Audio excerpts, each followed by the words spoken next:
Want to become an elite level athlete? Well, look no further. The Reclaim Your Throne Elite D1 training course is all you need to take your performance from subpar to the creme de la creme of athletes all around the world. The purpose of this course is to give you a comprehensive weight training, speed, flexibility, recovery, and endurance program that is meant to prepare young athletes for collegiate and professional sports. This course is packed with over 2 hours of creative, action-packed lifts narrated and coached by yours truly to assure increased strength, speed, flexibility, recovery, and endurance. Hey, I get it. Training alone can be tough and can even make you feel misguided or somewhat unmotivated. But with this course, I walk you step by step through each and every lift to make sure you're using the proper form to prevent injuries and that you're hitting the correct muscle groups to render maximum results. So what are you waiting for? It's now or never. So go ahead and get the training course today so you too can reclaim your throne. What's good, Shadow Realm? It's your boy Reclaim Your Throne coming at you with another crazy video. But first, my goal is to get to 10,000 subscribers by the end of the month. So make sure you go ahead and like, comment, share, subscribe. You already know. Reclaim your throne. So guys, we have to talk about it. I actually just came across this story from Soft White Underbelly. And we're going to talk about Tiffani Madison. She is an adult film actress. And she kind of breaks down some of the, topics that we actually were talking about earlier this week when it comes to the trad con, trad wife, conservative influencer grift. We broke that down.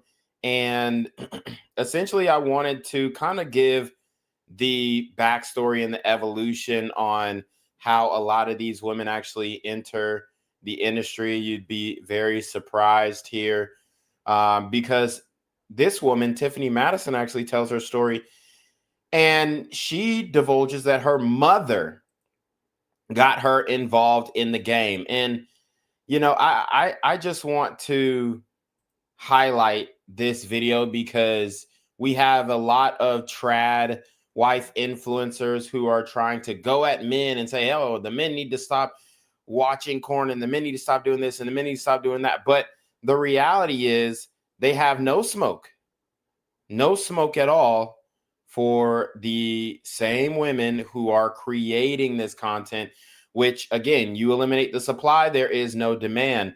So I think overwhelmingly that is the issue, that you have women who are overwhelmingly willing to get into this industry. It's not that, oh, men just keep watching it and they need to stop watching.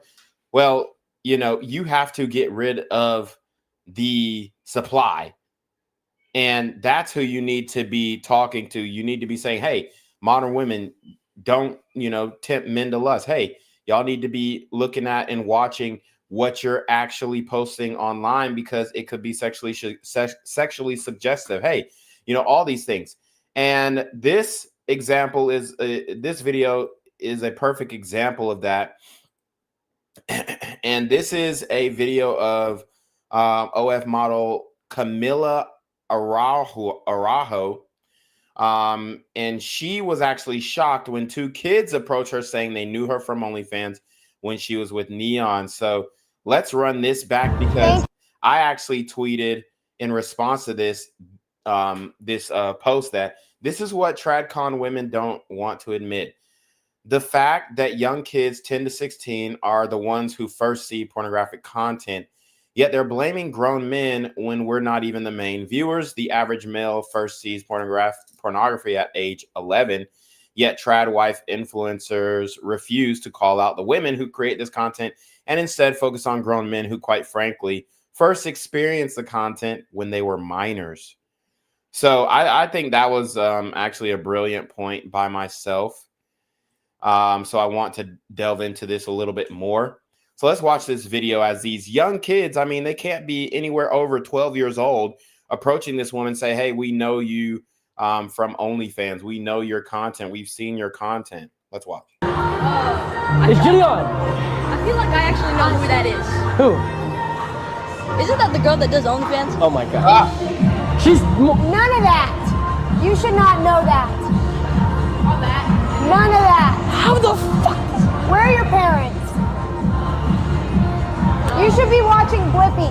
None of that. Yeah. How old do you think I am? I don't fucking know. Too fucking young. What are you talking about? He's You're done. Brother, you're too young to be a gooter. You're done. You're done. You're done. Bye. Nice to meet you. Okay. Thank you so much. Who are parenting these children? That's crazy. We'll ignore it. All right, let's move on. You can't control what kids see. Okay, how do we do this? So as you can see, they're blaming the parents when, let's keep it honest, every parent nowadays is giving their kid an iPhone, iPad. Let's be honest. So, you know, they want to blame the parents. Okay, yeah, how about you take some accountability for yourself? I mean, your content is definitely targeted towards kids. This woman, Camilla's content is definitely targeted towards kids. The things that she does on TikTok, the way that she exposes herself on TikTok, the way that she presents herself online, the colorful pattern schemes. I mean, we could go to her Instagram. I mean, this is definitely something that is going to draw in young boys. We'll go to her TikTok and whatnot and her Instagram. We're not going to go to the OF, but you can see that the content that she creates draws in children. It does. You're on TikTok. You got 9.7 million followers. And your content is targeted towards children. And I would say it's even targeted more towards young girls. But look. Oh, sure. This is for adults, right? Posting this on TikTok. This is I mean, come on. Why does she have all the candy and the ice cream? I know she's, I guess, trying to mimic Katy Perry's California Girl. But as you can see, this content mostly resonates with young women because young women are seeing how much success she's getting. Look at how she's promoting OF to young girls. They're seeing how much success that she's getting. And they want to be like that. They don't want to have to work hard. They don't want to have to struggle. They do want to benefit from men giving them gifts that they don't even have to meet these men online, right? As you can see, they do want to get brand deals just from existing. That's where this game has gone. That's where this game has gone. And a lot of people don't want to, admit this, right? A lot of people don't want to admit this, but it's the truth. Okay. It's the reality. All right. And most modern men have woken up to it. Most modern men know exactly what's going on. They know that it's something that they have to actively resist. But you can't tell me that this content is not targeted towards children. You just can't. So we are going to get into this story here. Shout out to everybody who's joined the stream on X, on Instagram, on Rumble, Kick, Twitch, YouTube. We are on all of these platforms. And like I said, I wanted to break down this video of Tiffani Madison telling her story on how she ended up getting into the industry. Okay, so without further ado, let's introduce Tiffani Madison. Nervous at first, but now I'm not as nervous now. No, it's I'm easy. sure a lot of people come in nervous at first. Yes, especially, since my channel got more popular, it just becomes difficult to just to sit down and do an interview. Just get the video all worked up. I get some people that show up sometimes, especially women who will show up looking like they're going to the Academy Awards. Oh wow! But they're a fentanyl addict or whatever on the street. Yeah, I was thinking, I was like, is this too fancy for your channel? Well, your story is a little different than right, than yeah, the addict stories. Yeah. And we were just talking off camera about what to title your video. So you are you do a myriad of different sex work. Yes, I do. So I am currently doing adult films. I do OnlyFans content, and I do escorting as well. And you've worked in the brothel, Yes, and I've worked in a brothel. I worked at the Bunny Ranch. strip clubs. Yes, strip clubs too. That's where I started. I started in the strip clubs.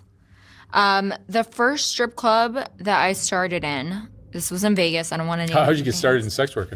I got started I got started in sex work because I moved out to Vegas from small town Georgia. Me and my mom moved out to Vegas. So, okay, this is very important. She moved out to Vegas from small town Georgia. Small town Georgia. What does that mean? Conservative town. Small town Georgia. What does that mean? Conservative town, conservative city. This is where she was running away from. Okay? You know, a lot of people, you know, they want to uphold the conservative values, all this kind of stuff. But guess what?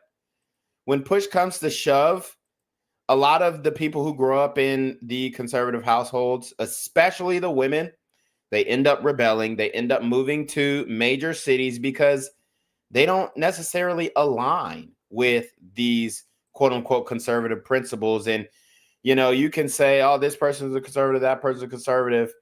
I mean, what exactly are these people conserving? Okay.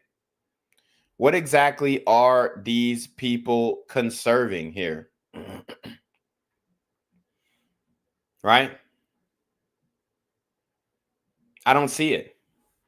I don't see it because the moment that you get the chance, you move out to Las Vegas, one of the least conservative cities that is in the United States. On $500. We went to motels first before we got an apartment. And then me and my mom were talking about it, and she's like, you need a sugar daddy. So boom, her mom actually put her on the game. Her mom actually put her on the sex industry game. They moved out of small town Georgia into Las Vegas on $1 and a dream, essentially. $1 and a dream. That's all. They have $500 bouncing from motel to motel. Shout out to Big Dog Athletics in the Instagram chat. But they moved from small town Georgia to Las Vegas. Why? Why Vegas? Why Vegas? You see, her mom had a calculated plan. Her conservative mom had a calculated plan to take her ass out to Vegas because she like, honey, you are a cash cow. Young, blonde, what a lot of people would call beautiful, or probably would have called beautiful in her prime. Right now, she's not cute. I'll tell you that much. Not cute. But her mother moved her out to Vegas at a young age. And Vegas is not a place that you raise a family. Vegas is not a place that you raise a family. So why did her conservative, traditional mother take her to Las Vegas? Because she wanted her to become a sugar baby so that they could live more, you know, financially free. I mean, let's keep it a buck. Ma Dukes wasn't making no money. She's too old or unattractive to pull a high roller. There's not many high rollers going on in small town Georgia. Maybe she could have moved to Atlanta. But maybe they're like, it's too many niggas in Atlanta. I don't know. Maybe she was like, yeah, it's too many niggas in Atlanta. We ain't. All right. So I don't know. But they went to Vegas. And the funny thing about being in the sugaring industry, okay, the sugaring industry. The funny thing about being in the sugaring industry is, wow, I mean, it's a big industry. I'm looking up articles I mean, I'm looking up articles about sugaring and sugar babies and all this kind of stuff, and even Georgia State put out an official presser saying sugaring isn't all that it's cracked up to be, right? Being a sugar baby is, yet modern women want to be sugar babies. That's what y'all don't understand. I used to have a girlfriend. She used to always joke about, oh, I need a sugar daddy. I need a sugar daddy. All right. So when you talk about, oh, young men getting married and all this stuff, young men need to get married young and find a wife. How are you going to find a wife in a sea of hoes who are essentially selling their bodies? There was an article that came out about Georgia State. There was an article that came out about Georgia State claiming that they're one of the top sugar baby schools in America. Georgia State, Atlanta. You don't believe me? Don't believe me, just watch. Right, let's turn to our talker right now. Paying for college tuition we know is tough, and many students are turning to sugar daddies to help ease their financial burdens. Okay, so stop. I have to stop you there. Many students are turning to sugaring, sugar babies, sugar daddies. It's not many students. It's only the female students. A man cannot be a sugar baby. Women are not tricking on men. Women are not paying men's college tuitions. It's just not happening. And then you'll get women in here. Well, sometimes it happens. Sometimes it could happen if you're good looking enough. No, doesn't happen. You could be the most handsome man in the world. No woman is going to pay for your goddamn college tuition. So when they say, oh, well, many students are turning to shit. No, it's not many students. It's female students. Female students, but they try and make it seem like it's a situation where everybody is just being a sugar baby. Everybody's just becoming no, that's not how it works at all. Onlyfans.com says that Georgia State University is the top sugar baby school in the country. Liza Lucas. Shout out to Foyd7. He says Julius Caesar reposted this stream. Appreciate that. At the bridge this morning, monitoring all things social. And Liza, this report says it has a lot to do with the high living expenses. That's right, Sheba. So basically, this site matches younger people, aka sugar babies, with older people who can sponsor a more lavish lifestyle.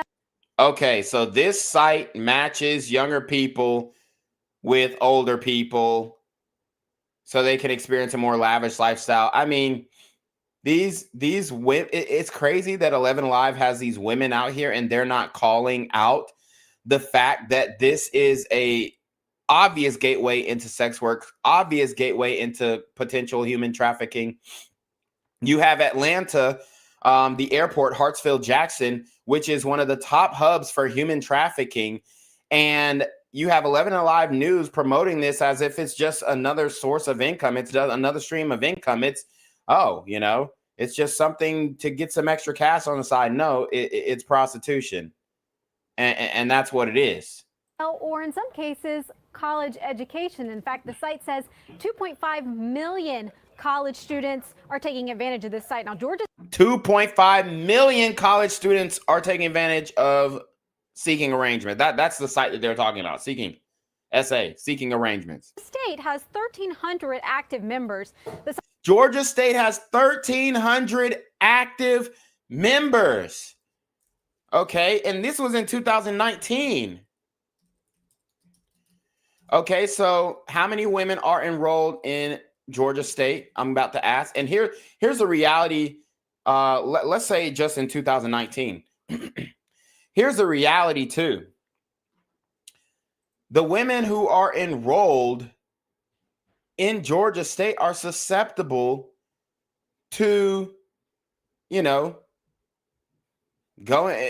falling victim to this stuff. All right.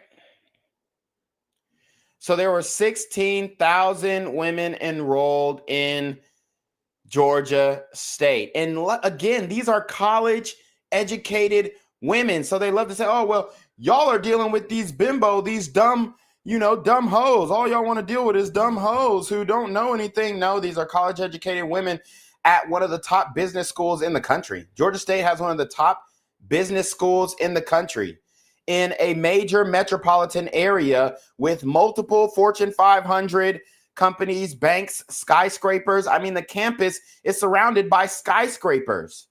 It's like the Southern Manhattan. Okay. So we've got 16,000 women enrolled in Georgia State. All right. And you have 1,300 of these women are on sugar dating websites. That translates to 7.9, let's round up 8%. Not even to mention Houston. I mean, I've broken it down on this channel multiple times that like, but I mean, I'm almost at a loss for words because I've broken it down multiple times on this channel about Houston and the sex industry, sex work industry in Houston. But this is Atlanta. This is Georgia State.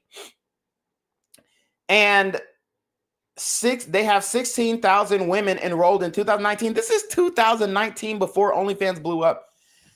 You have 16,000 women enrolled and 1,300 are in, you know, the sex work industry. Let's just keep it about. They're on seeking arrangements. They're prostitutes looking for, you know, older men who have the means to pay for their way, pay for their tuition, pay for play. So that comes up to 7.989% of women on that campus are, I mean, let's keep it a buck. On that campus are prostitutes. That's what it is. 7.98%. So we'll round up to 8%. Fuck it. Let's round up to 10%. That's 1 in 10. That's 1 in 10. So people want to argue with me about, oh, well, you know, it's not that bad. And, you know, most women aren't even participating in it. Most women aren't doing this. Most women are on OnlyFans. Well, you don't have to be on OnlyFans to sell pussy, honey. You don't have to be on OnlyFans. You can sell pussy off of Instagram. You can sell pussy off of Hinge. You can sell pussy off of Tinder. You can sell pussy off of Bumble. And if you extrapolate this across all universities, that's 1 in 10 college educated women have been on seeking arrangements, a prostitution hookup site for older men, older Johns. This is the reality that the trad influencer, trad wife females do not want to admit. The site says sugar babies are bringing in an average of $3,000 a month, which means students could pay off standard tuition in about They're bringing in an average of $3,000 a month, and this woman's glorifying that as if it's a good thing. What do you think they're doing for that $3,000 a month? It got so bad that Georgia State had to put out a presser about the unequal power balance between older men and younger university girls, particularly men in their 50s and 60s. And 11 Alive News is just promoting this. They don't want to hold these chicks accountable. 3 months. Now, Kennesaw State University came in at 23 on the same list, and the rankings are based on the total number of new signups and the total number of pre-registered sugar babies. And this one has pre-registered sugar babies. You can pretty much pre-sell the pussy like it's like it's Madden 27, where you pre-order the pussy on GameStop. Hey, what the fuck is this? And she's acting like this is just normal. No wonder you have exorbitant human trafficking in Atlanta, because the news promotes it. But because it benefits women, it benefits more women than men, it's mum's the word. It's not an issue. That's why. That's why. These sites benefit more women than men, so therefore it's not an issue. Has just exploded with comments on our Facebook page, as you can imagine. And actually, a lot of alums of Georgia State are weighing in. Now, Sharon actually, not saying she's an alum, but she says this is a sad name for Georgia State. So as you can see, the Facebook commenters are saying this is sad for Georgia State. Some are saying student loans ain't no joke. They're making light of it. They're making fun of it. This is open air prostitution. Seriously. And this is 10% of university girls. 10%. 1 in 10.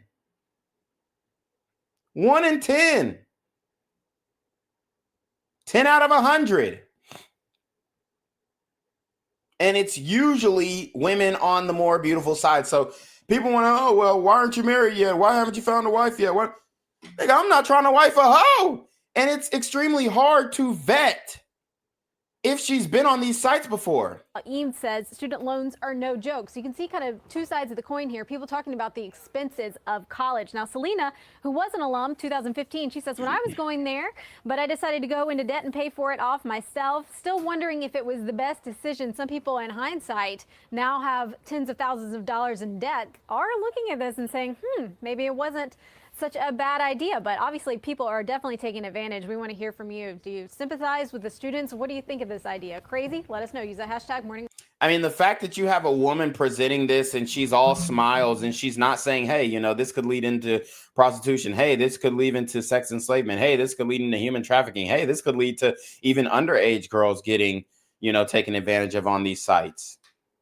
Mum's the word from your trad wife conservative newscaster. ATL. Something is stirring in my gut on this one.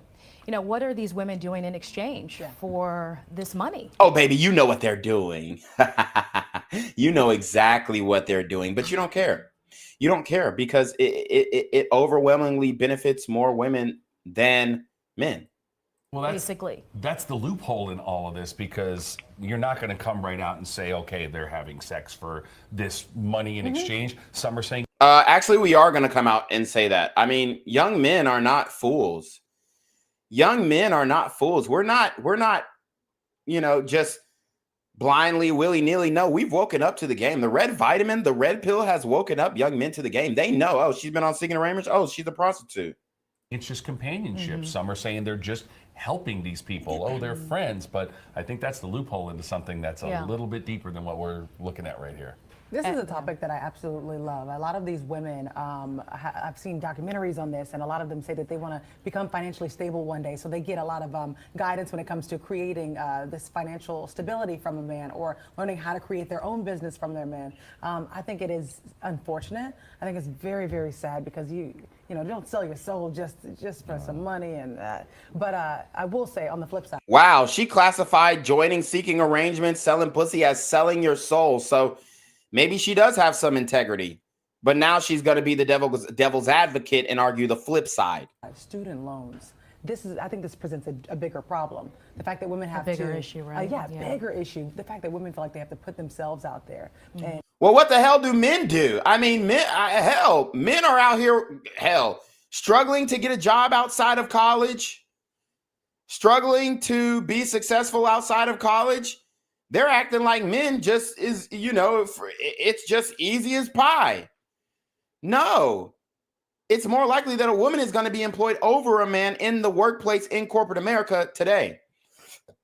With the removal of DEI and all, it still doesn't matter. They still have a better chance of being hired. So you got all this empathy and sympathy for the women who are out here selling pussy to pay off student loans, but you have nothing to say for the men.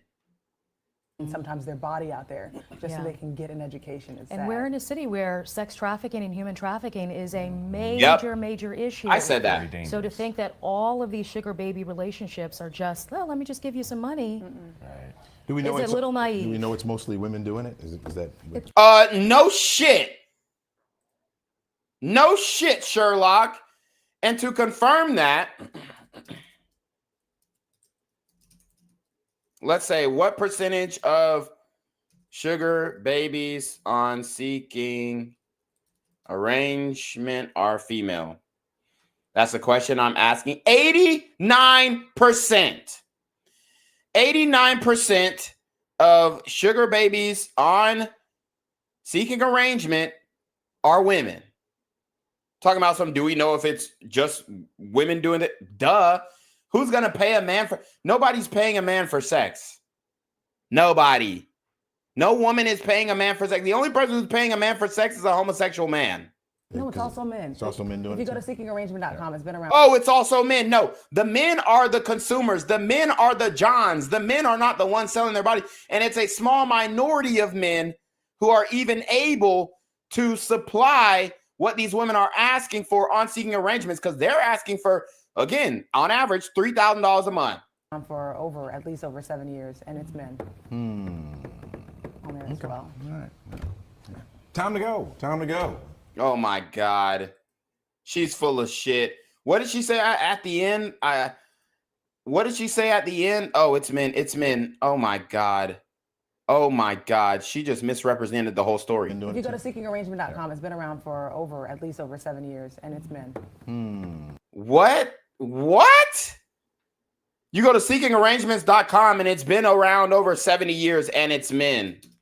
Bro, there ain't no way Seeking's been around for 70 years. Did she say 70 or 7? Nigga, the internet ain't even been around for goddamn 70 years. Let me look it up.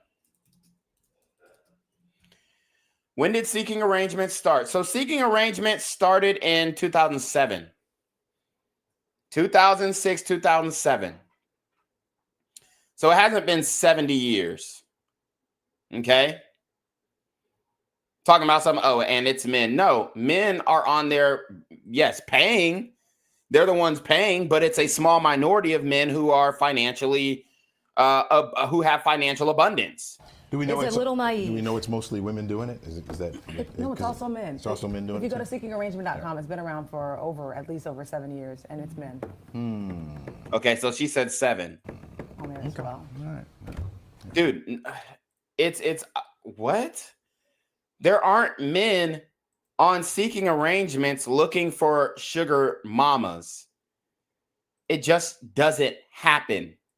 It's not possible.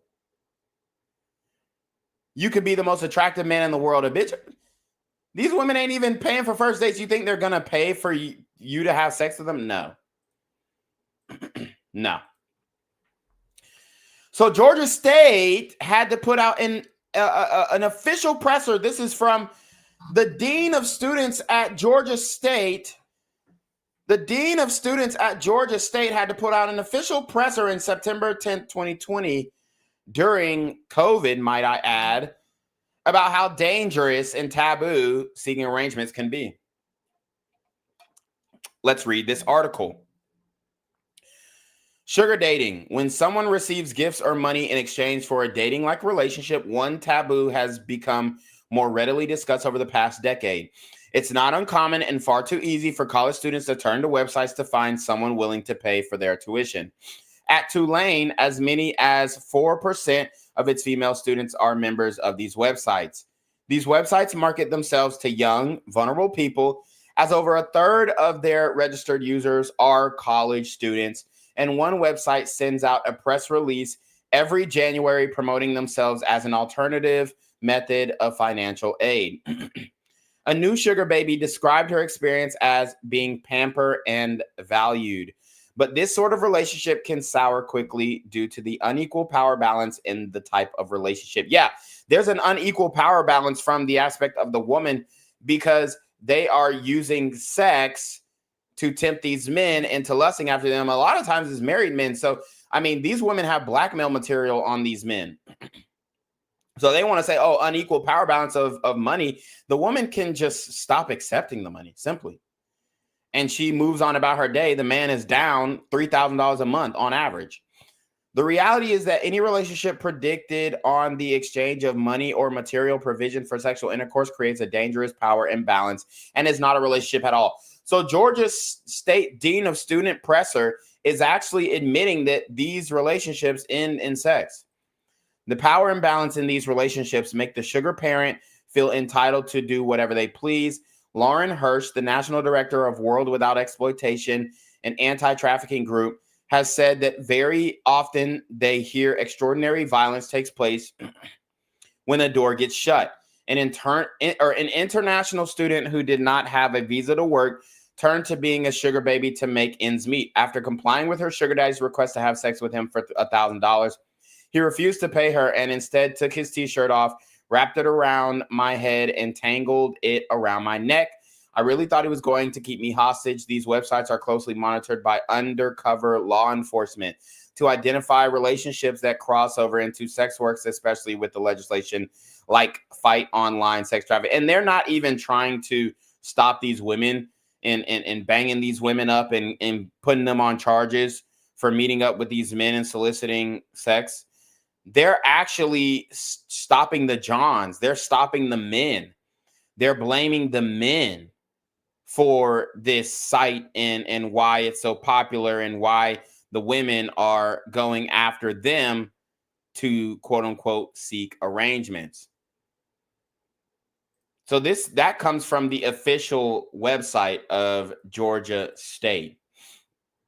That comes from the official website of Georgia State. So let's get deeper into the sugaring, and then we'll get back into Tiffani Madison's story here.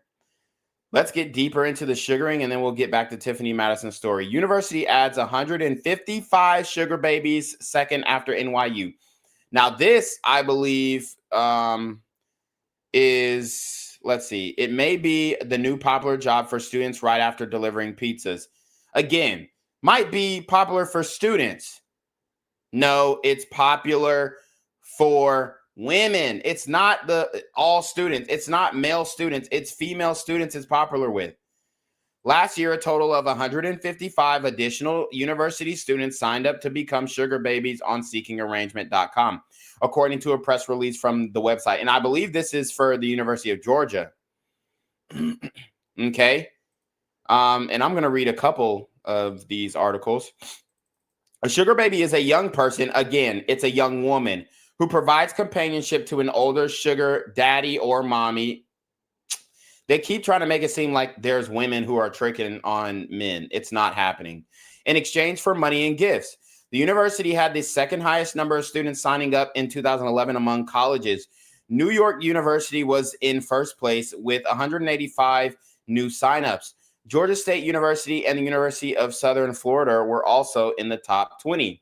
In 2011, we saw an explosion in the number of college students seeking sugar daddies to help pay their college tuition, said Brandon Wade, founder and CEO of Seeking Arrangement, in the press release. Wade said one of every two sugar babies who join the website today are college students. He said they now make up 40% of the sugar baby population. In an article published by the Red and Black last September, 281 university students were signed up as sugar babies since then. The number has rocketed to 366 sugar babies at the university, said Jennifer Gwynn, public relations manager for Seeking Arrangements. A jump of 85 students in about 4 months. Excuse me. An important social fabric is broken in our society where individuals are taught to fend for themselves once they turn 18, Wade said. We can no longer depend on our government and our parents for our education in the absence of these important social support systems. It's no wonder more and more college students are relying on finding a sugar daddy or sugar mommy to pay for college.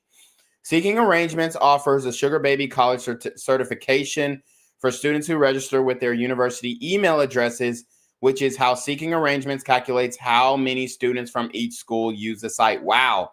So you're signing up with your student email address. Insane work. Insane work. So here's the university rankings by number of signups. And this is this is from 2011. This is over a decade ago. New York University, number 1. University of Georgia, number 2. University of Phoenix, number 3. Tulane University, number 4. Temple University, number 5. Virginia Community College, number 6. University of Southern Florida, number 7. Arizona State University, number 8. Michigan State, number 9. Ivy Tech Community College, number 10. Georgia State University, number 11. University of Wisconsin, number 12. Penn State University, number 13. University of Central Florida, number 14. Kent State University, number 15, Maricopa Community College, number 16, Indiana University, number 17, University of California, Berkeley, number 18, the Art Institute, number 19, and Florida International University, number 20. Wow. Wow. So very recognizable schools here. Very recognizable schools here. Let's see. So here's another article. This is from February 10th, 2014. This is the last article we'll read until we get back into the story.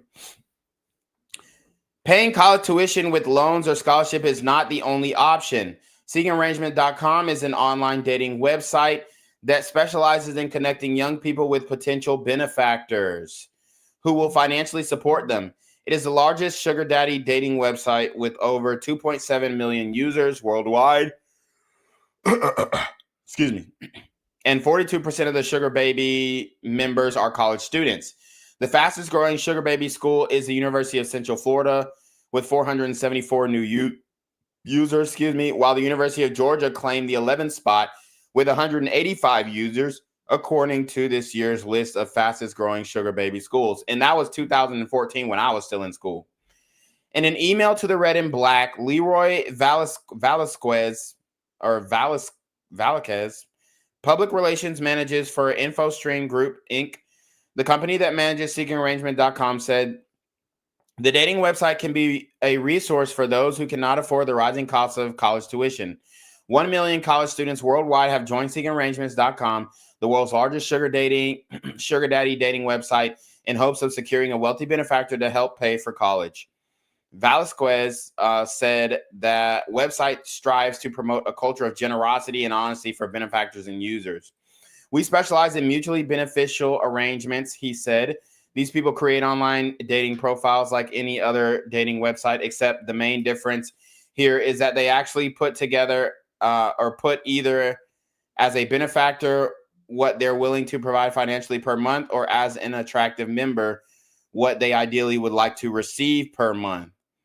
Velasquez said members receive anywhere from $3,000 to $20,000 per month, depending on the benefactors, and cited the recent economic recession as a reason for the increase in college students on dating sites. The arrangements on the site range from completely platonic mentorship to something a little more serious like boyfriend, girlfriend, to even marriage. They didn't mention sex in exchange for money. We never directly marketed college students when we created this website. It's just a sign of the economic times. According to data compiled by InfoStream Group, Inc., there are 557 Seeking Arrangement student members at UGA. Velasquez said the website maintains a high degree of security, but Ben Lanier, a sophomore political science major from Dublin, said he knows people that use the sugar daddy website as a tool for sexual solicitation. I have a friend that uses that website, and I completely disagree with it, he said. I think it's gross. I completely understand the need to make more money, but it's almost like prostitution to me. It creeps me out. No, it's definitely prostitution. Lanier said, although sugar daddies claim to only pay for the sugar baby's company, they actually pay for dinner and sex. Yes. When asked about safety, Velasquez said Seeking Arrangement requires users to undergo a background check to sign a terms of use contract in which solicitation is prohibited. There is nothing that even implies that prostitution is allowed on the website to begin with. And furthermore, we are the first dating website to implement a background check, he said.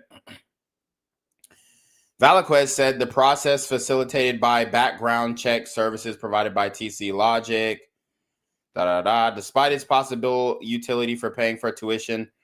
Jess Fannin, a freshman psychology major from Dalton, said she considers using the website to be an act of desperation. There are so many other ways to pay tuition than having some guy you met on the internet do it, she said. I'd have to be really desperate to sign up for this website, and I guarantee she ended up signing up. So What's your mom's background? my mom, she was a cocktail waitress. So that's what she did. Not many moms would tell you to become a sugar baby. Not many. It was interesting. So she saw it on Dr. Phil, actually. And, they glamorize it. They make it look very very different than what the reality of it is. You know what I mean? So it was the sugar daddy website. And then I went on there.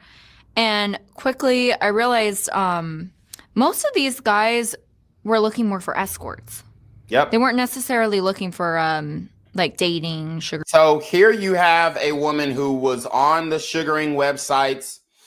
She knew exactly. I mean, she didn't know what it was when her mom, told her to go and, join the site. She didn't know what it was when her mom told her to go and join the site. But at the end of the day, she found out what it was, and she's being very honest about it. This is one thing that I can, respect, even though we don't respect these hoes. But I can respect the honesty from Tiffani Madison here. Baby dating and that sort of thing. So I slowly got into escorting that way. I started with just going to dinner, getting paid for dinner dates. And then I finally warmed up to doing escorting. The first strip club I worked at was in Vegas. And there's only 2 clubs that you could work at the time in Vegas if you're under 21. So I went to a strip club, got hired there. Everyone was really nice, but it was basically like an underground brothel. And everyone there was always doing extras. A lot of strip clubs do that. Yeah, and see, I didn't Not know all. that. I didn't know that because I was 19 years old. I was just getting started in it. I thought this is gonna be like, a regular strip club, right? And then I had heard from other people. They started saying, well, they only hire girls that do extras, and they only keep them around because they're tipping good and that kind of thing. So that's what it was. So again, she exposes the strip club industry, saying, hey, they're only hiring girls who do extras. What's extras? Hand jobs, blow jobs, full on sex. That's what extras is. So yeah, that's basically how I got started into that. And then that led to the escorting thing, and probably the brothel. Yes. So and then porn, and then OnlyFans. Yeah. So I started doing porn at 30, which I'm glad that I did that because back when I was 19, 20. Golly, I mean, how desperate do you have to be? How desperate do you have to be as a woman to start doing pornographic content at 30? I mean, you couldn't get no bag when you was in your 20s. You couldn't muster up no type of husband or nothing. Like, you just said, hey, I'm gonna go just sell pussy. Fuck it. I'm 30 years old. I'm running out of cash. I done wasted my youth partying and spending all the money that I was getting from these sugar daddies, and I got nothing to show for it. Years old. I wasn't mature enough to do it, and it's hard because back then I didn't really know how to say no to a lot of things. So I'm glad that I started at the age that I did. I went to the Bunny Ranch. There's this show called The Secrets of the Bunny Ranch. The Bunny Ranch was it was a very interesting experience. So at the Bunny Ranch, it was like you're basically all living together. I was only there for 2 to 3 weeks. Some girls live there full time. You have to give the house 50%. Woo! And you have to pay for your room fee. Lord, hey, and these hoes, them hoes was trapping backwards. You heard what she said? At the Bunny Ranch, you got to get a house 50 off top. That means you splitting it 50-50. A lot of bitches, hey, hey, how many bitches do you hear in the dating game saying, I ain't going 50-50. I ain't doing no 50-50. Baby girl, you go to the Bunny Ranch, you're doing 50-50, boo-boo. Oh, you best believe you're doing 50-50. You're doing 50-50, and you have no choice. So, a lot of the girls... And you got to pay for the room. They just weren't the nicest there. And I had a friend that I met her off of X, online. And we actually had the same porn agent at the time. And I was like brand new to porn, and she was brand new to porn.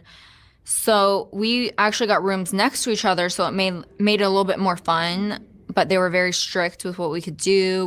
We were trying to go on OnlyFans Live, and they come in and they're like, "Hey, we need 50% of this," and we're like, what? Like, we're paying for the room. Like, what do you mean? We're not allowed to do what we want to do in our own rooms that we're paying for? Damn, so they was trying to go live on OF and they couldn't even they wouldn't even let them do it. And this was during the pandemic. They said, nah, bitch, we need a cut of that too. Hey, you gonna be working on our property? Everything we getting a cut from. And yet the bitches are still going to do it. The bitches are still going to do this. Absolutely insane. And they're going to continue to blame men.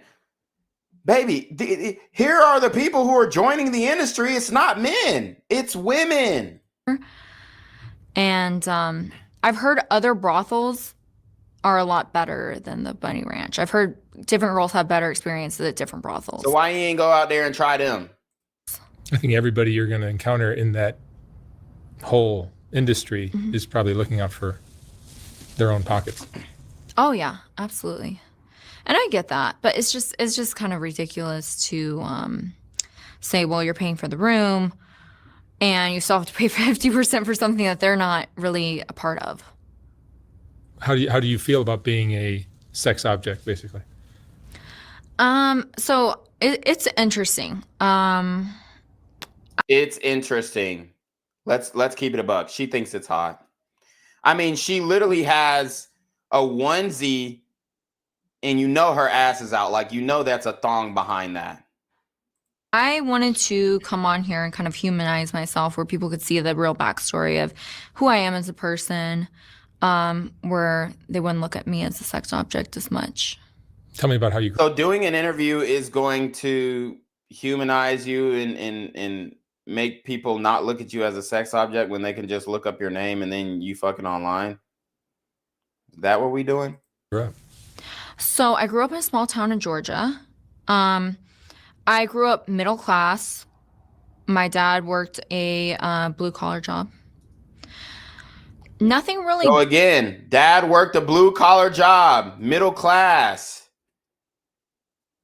most likely Christian, conservative, traditional. Told her not to fuck with niggas, and guess what? Now she's selling pussy. I mean, come on, guys. And y'all are going to say, oh, well, social shame is going to stop these women. No, it's not, bro. No, the fuck it's not, bro. They fucking for a stack max. A stack max. Like, social pressures aren't going to do shit. They're still going to want to do it. They're still going to, you know, sign up for OF. You're not stopping them. You're not stopping them. Okay? Bad happened in my childhood. It was just my mom and dad were arguing a ton. Overall, I had a decent childhood. And I moved to Vegas, and Vegas was totally different because I'm used to small town Georgia. You know, it's a completely different ballpark. And growing up, my mom always wanted me to get into like mainstream acting or modeling. Again, her mom gets her into it because she wants to live vicariously through her because she's not beautiful enough to do it herself. Your mom wanted you to be an actress? Yes. Or a model? Yes. So I didn't get into the acting as much. I did do some modeling. I did convention modeling and glamour modeling, which is basically bikini lingerie modeling. And I modeled some conventions in Vegas and stuff like that. So I did that for a while, but modeling, honestly, it doesn't pay as good as what you would think. Boom, modeling doesn't pay as good. So when y'all see these models on Instagram flying out, going to Dubai, where are they getting that money? They not paying for them trips. They're not. They're not. So what are we saying here? What are we saying here? What's going on? Are y'all going to still try and continue to sell us the same line of bullshit that y'all been feeding? Talking about, oh, well, you know, women don't really want to do this. Sure they do. Sure they do. It's the path of least resistance. As a matter of fact, they would rather do this. And if there was no social stigma or shame, hell, I wouldn't be surprised if 50% of women went into this line of work. Same thing with adult films. You know, people think that if you do an adult film, you're rich. And that's not the case at all. So we don't get any residuals. No residuals. They sell as if they're a contract worker. They're contract worker. They work for a static fee. They work for a fixed rate. And the rate is fixed across the whole industry. That's why, I mean, only the top, you know, the top bitches, the baddest bitches, the ones who have the most following, those are the only ones who can command a bigger salary per scene, and it's only like $2,500. That's the most, maybe 3 bands if she got like close to 1 million followers. So 1 million followers will get you $3,000 a shoot.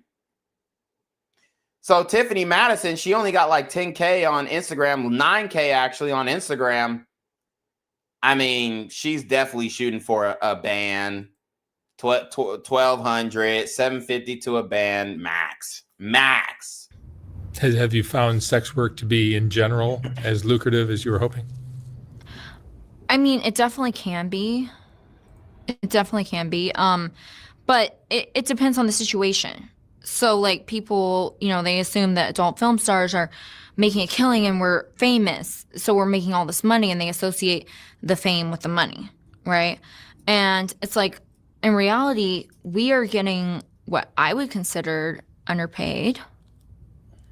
We're getting underpaid. We're not getting residuals. No, you're not. You're not getting underpaid. You're not getting underpaid. You are getting paid for what you accept. The market sets the pay. The market sets the rate. You are getting paid exactly how much you are worth. 1,000 a shoot. 1,000 a shoot. We're not gonna sit up here and do that and act like, oh, you're not getting no fair wage. No, baby girl, you're getting a fair wage. You're signing on that dotted line. You're signing your rights to the video and the material over. You sign that over for a fee, and you perform for a fee.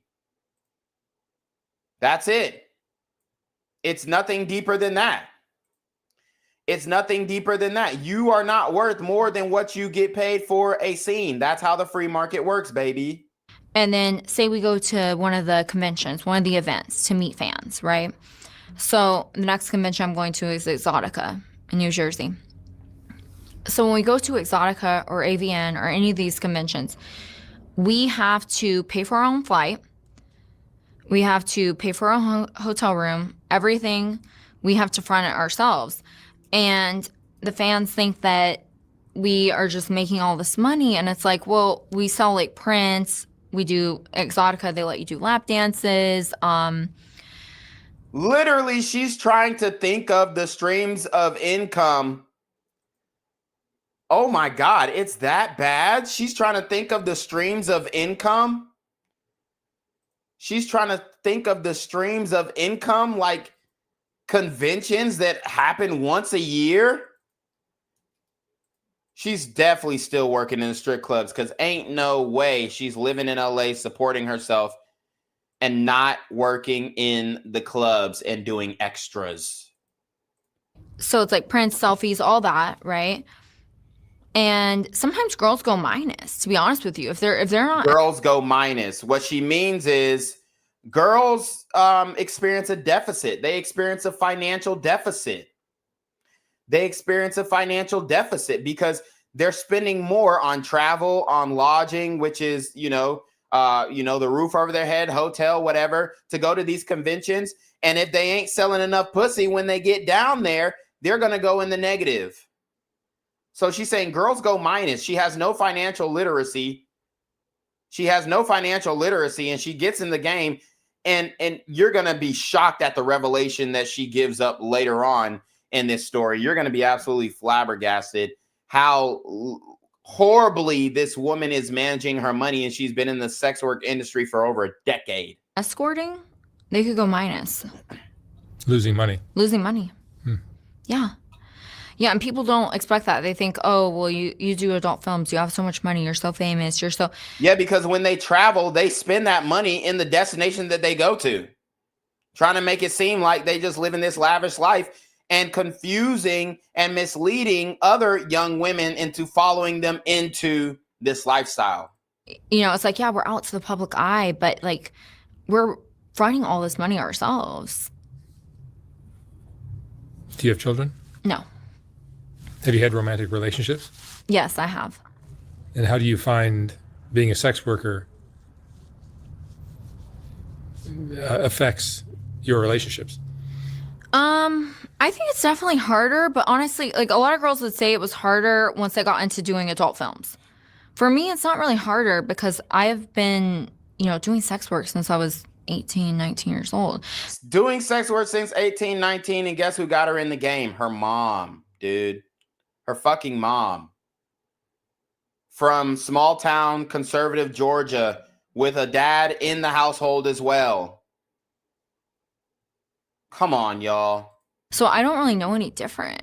Like, you know what I mean? Like, I just, I don't feel like it affects me any differently. Yes, it is harder. But I've been doing it for so long. So I'm not familiar with your work, but I assume there's probably videos of you doing all kinds of things with all kinds of guys. Yes. And if a guy is looking you up online, that's got to be hard for him to watch, I would think. Yeah. Yeah, absolutely. You have to be a very open-minded person. You have to be a very open-minded person to see that and to see like, okay, she's more than that. Like, I actually like this girl. It's hard, yeah.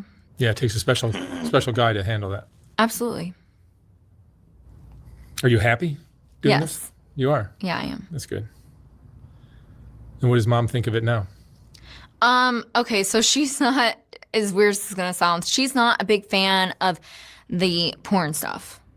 So her mom doesn't like that she's in the porn industry, but her mom is the one who got her into the sex work industry. Her mom is the one who literally said, you need a sugar daddy. Go get one so you can help pay the bills. I think maybe because it's on the internet, it's all over the place. You know, like that's the thing with porn is it used to be a lot more, I wouldn't say low-key. I would just say it was less accessible when it was just DVDs. Now, everyone wants to do porn. Everyone wants to do OnlyFans. Everyone thinks that they're... Boom! Boom! She's literally disproving all the conservative trad wife, you know, shtick. She's disproving it all. She says everyone wants to do porn. Everyone wants to be in the industry. All the young girls are trying to get into my trap, and it's making it harder. Now it's making it more competitive. Now you have to be even more beautiful. You have to match even more beauty standards. You have to have bigger tits, a bigger ass, bigger lips, bigger lip injections. Now you have to be the most beautiful girl in the world to win at this. Man, back in the day, all you had to do was be a 5 and a 6. All you had to do was be a 5 and a 6. So that pretty much debunks the narrative that, oh yeah, you know, women really don't want to do this. No, when they're given the freedom, when they're giving the avenue, when they're given the you know, the unmitigated how do I say this? When they're given the opportunity and the uninfringed, uninhibited opportunity to join the sex works industry, they're going full-fledged.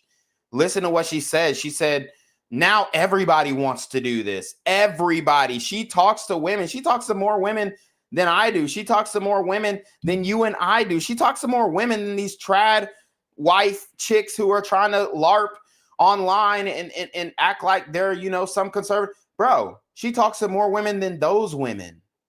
And I mean, come on. Now, everyone wants to do porn. Everyone wants to do OnlyFans. Everyone thinks that they're going to make a killing doing this job. And we all know the average income for a OnlyFans, model or whatever is only $180 a month. And it's not true. Because I know girls that I'm like, okay, this girl's super pretty. She does OnlyFans and she's like making like $500 a month. Yeah, but it's a gigantic. Well, the reason why they're only making $500 a month is because they ain't got no pimping. They don't have no pimping. They don't have no work drive. They don't understand what really gets men going. That's why most of these OF models have, let's keep it a buck. They have Indians or whatever controlling their chats to DM the guys back. Mostly Indian men chatting back with these guys. And the reason why is because the women don't know or care what men want. They're just like, oh yeah, let me post my feet, let me post my tits, let me post my ass, and I hope this works. But they don't really understand, the overarching factors and the subliminal things that is actually going to catch a man's eye to make you blow up in the sex industry as a woman. And it's not hard, but you have to be consistent, all this kind of stuff. But they're too lazy to even do that. So that's why they're not making as much. And essentially, they need some pimping. They need an agency is what they're doing now. They're calling it, agency, OF management agencies. No, it's pimping. It's pimping. It's e-pimping. It's online pimping. They need some pimping because they don't have the motivation to do it themselves. Gigantic. It's oversaturated. Well, it's a crazy industry, how much money they make. Yeah. And how much exposure you guys will get. Yeah. The exposure is definitely good. Do you get recognized when you go out and about? I do. Yeah. I get recognized mostly at it's like really awkward places. So I get recognized at the airport. I get recognized at Universal Studios and Disney. Universal Studios and Disney. How many kids are coming up to her and say, oh, yeah, aren't you Tiffani Madison? I've seen your OF. Just like the chick came up to that other girl who was on stream with Neon. And I'm like, this is not really an appropriate place to come up to me. But if you want to come up to me, say hi, whatever. But, at the airport, okay, but Universal Studios, Disney, it's kind of one of those things. I try not to leave. I mostly stay inside. But then I went to New York recently. And in New York, people were, I went to the bar by myself, just wanting to have a good dinner and a couple drinks. People were coming up to me and they knew who I was and they wanted selfies and stuff. And I'm like, yeah, we could take a selfie. I have to be nice. Is that why you stay inside mostly? Yeah. So you end up becoming a little bit of a recluse. Yeah. Because of is there shame that you feel about it? I don't mind if people come up to me. It depends on how they approach me. What are most of the approaches like? So if someone approaches me and they're like, hey, I'm a big fan of yours. I really like you. They're respectful. Yeah, that's great. But if someone comes up to me and they're showing me, at the airport and they're drunk as fuck and they're showing me naked pictures of their wife and they're like, hey, do you want to fuck me and my wife? I'm sorry, but I don't want to talk to you. And that's the type of energy that you invite, though. And she knows that. You know what I mean? It's crazy. Some people just have a very, they have a very respectful way of coming up to me, or they'll just message me on X or email me after and be like, hey, it was so good seeing you at this, wherever I was at. You're so beautiful. You're more beautiful in person. Okay, that I'm fine with. It depends on what you say. Yeah. Do you have any regrets in your life? That's a hard one. That is a hard one. I guess I would say when you're doing escorting, it's a bit more underground, right? It's a bit more before the internet. Yeah. Now it's when you're out on the internet, you're out and everyone's gonna approach you. There's 12-year-old kids watching your stuff. Oh, I don't want that. Yes, but that's not appropriate for them. No, it isn't. What can we do? Yeah. What can we do though? It's I've heard that porn has gotten banned in certain states, but when it comes down to it, it really comes down to the parents monitoring it. What do you think of porn as an industry? I like it. So I actually really like the acting. As stupid as that's gonna sound, I like the acting. I told you, she loves it. They love it. There's no denying that they love it. I like reading the scripts. I enjoy doing that. That's fun to me. But I like playing the characters. In terms of what it does to society. What it does to society? And relationships between men and women. Well, it depends. There's so many people nowadays that are, there's a lot of incels on the internet. I don't think that should be a thing.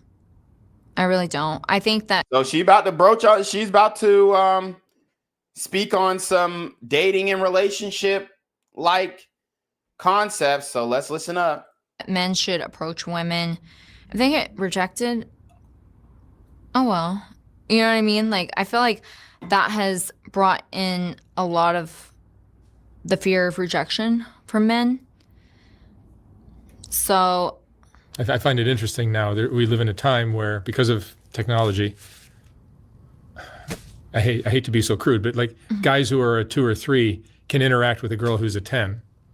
Oh my God. And he's literally doing the reverse argument of what the actual problem is. The problem is not that guys that are a 2 or a 3 are interacting with girls that are a 10, so they're satisfied with the way that they're living because they get to talk to a hot girl online, even though they're not actually talking to the hot girl. They're talking to a bot or, her Jeet tech manager or some shit for the agency that she is signed to. He's doing the opposite argument. The real issue is that you have chicks like this who, let's keep it a buck. I mean, she's like a 5, out of shape. She got damn near a double chin, very, just a sloppy build, not very well put together, but she got her face dolled up in makeup and whatever. But she, no makeup, 4 or 5. She's overweight, all this stuff, right? So she's not like no bad bitch or anything by any stretch of the means, but she has so many simps willing to get into her DMs, get into the comments, tell her how good she looks, tell her how beautiful she looks. That's the actual issue. It's not that, men who are 2s and 3s are talking to beautiful women online every day. No, they're not. The women are not responding in the DMs. They're not responding in the DMs to no 2 or 3 dude, especially if he ain't got no blue check mark. You got to be out your goddamn mind. So he's doing the reverse argument, trying to placate to the female nature, Abby. And then she's like, it's almost like she's the one pushing back and pushing or promoting red vitamin talking points. And they're used to that now. They can do that every night of the week. Yeah. And that's their new thing. So when they get out in the real world and try to find a partner, they're so distorted and out of touch with reality. Mm-hmm. They're not improving themselves, so they actually could be a viable partner for that type of girl. Right. So or not that type of girl necessarily, but a very attractive female. Yeah. So with like most guys I'm friends with, I try to tell them, I'm like, hey, it's like if you're not, it's fine if you're not attractive. It's fine if you're awkward. It's fine. Like, I'm very open to everyone, right? But I think that some guys need to go for girls that are more like on their level. Yeah, but do. they have no idea what their level is because there's a girl who makes love to them every night of the week on the internet. I know. That's the what? He's trying to he's trying to make it seem like men have a distorted sense of self. That's absolutely ridiculous. He said, they have no idea what their level is because they're making love to. They're not making love, dude. They're fucking jerking off. They're not making love to these women who are 9s and 10s on Instagram. They're not making love to these women. They're jerking off to these women, bro. What are you talking about? It's the women who have the inflated sense of self. It's the women who have the inflated egos. It's the women who are narcissistic. I mean, they got hella notifications on Snap, hella notifications in their DMs, hella notifications on dating apps, thousands of matches. You'd be lucky as a guy to get a couple of matches, man. He's got this so wrong. And it's all, he's trying to placate, and he's, soft white underbelly. He's a known simp. We know that he left his wife to be with a crack whore prostitute. And I mean, he falls, he tries to play I'm just the therapist who has a soft spoken voice and who really cares about your struggles. And then he goes and fucks those girls. So, I mean, this guy, let's be honest. This guy's kind of a shitbag. This guy, but he's trying to glaze her and make it seem like, oh, well, the men are the ones whose standards are so high because they think they look better than they are because they're talking to beautiful. They're not getting responses. They're not even getting responses when they get up in the comments section. I know, that's the problem. Like, I wish more guys would forget about the internet stuff and go back to reality of what it is. Like, you can date someone who's on your level and they're so pretty. It's almost like you need some kind of, like, you get rated as a 2 or 3, and if you're a 2, you can only find porn. Dude, men who that's exactly what's happening. If you're a 2 or 3, if you're not 6 feet, if you're if you're not an attractive male in the face, come on, that's exactly what's happening. You're regulated to porn as a man. That's your only option. You ain't getting no buns. 1 in 3 men in this day and age, in this society, are sexless or haven't had sex in a year. Virgins or haven't had sex in a year. 1 in 3 men, 33%. And he's trying to make it seem like, it's almost like he's trying to make it seem like, well, if men weren't watching porn, then women would be attracted to them. Women don't know if men are watching porn or not. They assume maybe, but they don't know based off of just looking at you. They're seeing how you look. Are you attractive? Are you sexy? Do you have a nice body? Are you tall? And that's it. Do you got a bag? Do you got money? Are you famous? Are you popular? That's what they're looking at. It has nothing to do with, oh, he's a 2 or a 3, so we can tell he watches porn. That's not how it works, bruh. Oh my gosh, no. They should look for real relationships. That's what I feel. Well, no shit. Yeah, that is definitely the case. But But how can you get a real relationship if, as a guy, you're a 2 and a 3, so you are supposed to date on your level, right? Date somebody on your level. They're saying, well, the women who are 2s and 3s think that they're 10s. Ask a bitch who's a 2. Ask a bitch who's a 3. Ask a 300-pound bitch, what do you rate yourself on a 1 and a 10? I guarantee she's gonna say a damn 10. It's a free for all. It's just a free for all. I think it's destroying society. Yeah, I could see that. Yeah, it's so much different than what it used to be before the internet days. Like, before the internet days, I feel like people mostly just dated within like what they thought. Like, okay, she's in my league. Okay, I think she'd be a good partner. Now it's just so different. And it motivated a young man to become a better version of himself. Yeah. Maybe the best version of himself if he has enough strength and courage. Now it's like, I don't have to do shit. I just go to my phone and go to Pornhub and I can have all the fun I want and go to bed, and tomorrow's another day. Yeah, so what he's not understanding about that dynamic, I would love to have a conversation with him, but what he's not understanding about that dynamic is that men are realizing the juice is not worth the squeeze to, and I'm not saying this is me personally. I've already given you guys, y'all know, y'all watch my channel. We talk about MGTOW, we talk about Passport Bros, all that.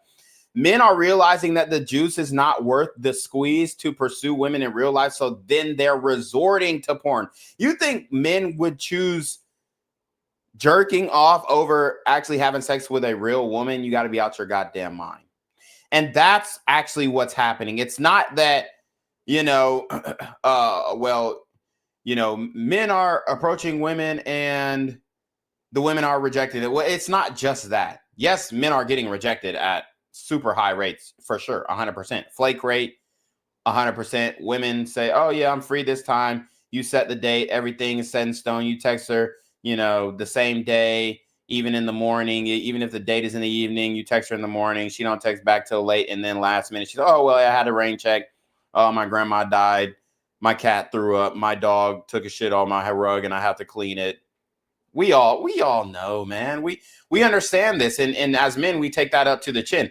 But then after a while, if you start not getting success, then the men resort, man, what the hell am I approaching? Why am I approaching? Why am I buying drinks? Why am I paying for first dates? And I ain't getting shit. I'm just getting used. 1 in 3 women, according to the New York Times and the New York Post, use men for foodie dates. 1 in 10 women on college campuses are sugar babies. And men are realizing this and this, hey, juice ain't worth the squeeze. I'd rather just punch one out and then go to sleep and play PlayStation. And I'll do it again. And it's just I don't think like just dealing with women online is very healthy for men. No, it's at not. all. Definitely not. I don't. Even though I do porn. What is the female? That is not healthy for men, even though I do it. And this is the mindset of a lot of modern women, especially the trad wives. Especially the trad wives who are online trying to present the holier than thou narrative. This is exactly what they are doing.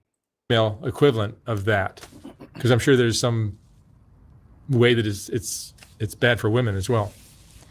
Yeah, I definitely think a lot of women, because nowadays, like anyone can do pretty much. Anyone can do adult films. I see a lot of women doing sex work. Yes, anyone could do Different sorts. OnlyFans, especially OnlyFans. Well, OnlyFans or this like escorting kind of thing. Yeah, there's a lot of escorts. There's a lot more escorts. Like when I first started escorting, there wasn't that many girls that were doing it. Like So again, when she first started, there wasn't that many girls doing it, and she was making a killing because there's no competition. There's no competition. The moment competition started, boy, she couldn't stay up on her feet financially. I was in Vegas, and I pretty much knew all the girls that were doing it. Now it's like, you look at the ads, there's like 1,500 women in LA. It's crazy. Mm-hmm. It's very crazy. No, I don't think everyone should do it. I don't think it's for everyone. You have to be a Guys, we got 159 people in the building. We got 159 people in the building. Make sure you like this stream, like the video, show some love. You already know what it is. Like a certain type of person. What qualities do you need to have in order to do this kind of work? I think you have to be able to deal with rejection really well. I think that you also have to be kind of more on the tough side. And you can't be too sensitive. And you have to be very careful. You have to be very sharp. You can't just let whoever, God only knows who, walk in your room. Like, that's just a recipe for disaster. Do you feel vulnerable? And she's talking about traditional escorting from the brothels, but she hasn't even spoken about independently escorting, which she does herself as well. Sometimes, but I try to be extremely careful. How many years have you been doing it? I mean, on and off since I was 19. I'm 33. How have you changed since you started doing this kind of work? Well, since I started doing adult films, I'm a lot more careful. Because people, for whatever reason, when they see you do adult films, they get a lot crazier. But in terms of like your view, your attitude about love, like true love, like how has that changed? Not really. No. Do you still believe in love? I do believe in love. I do believe in love with the right person. Mm-hmm. Yeah. It's got to have an open mind now. Yes. Yes, definitely. Bro, this nigga soft white, I'm sorry, this nigga soft white underbelly is a simp. Nigga, why would you take this portrait video of her and then just show her pussy? Like, come on, dog. Yeah, it's interesting. 'Cause some people, like even, you talk to some like adult film stars and they're okay with their partner doing adult films. But they're not okay with their partner escorting. I find that very interesting. It's very interesting to me because to me it's the same thing, right? One's on camera, one's off camera. But to them it's a whole different thing. And you don't work with a pimp or anything like that? No. Probably needs some pimping. Otherwise, she would have probably saved her money if she had some pimping in her life. I never have. That's great. Thank you. Is it a lonely life? It can be. I just try to talk to my friends a lot. Yeah, I try to like meet up with my friends, go to lunch, go to dinner.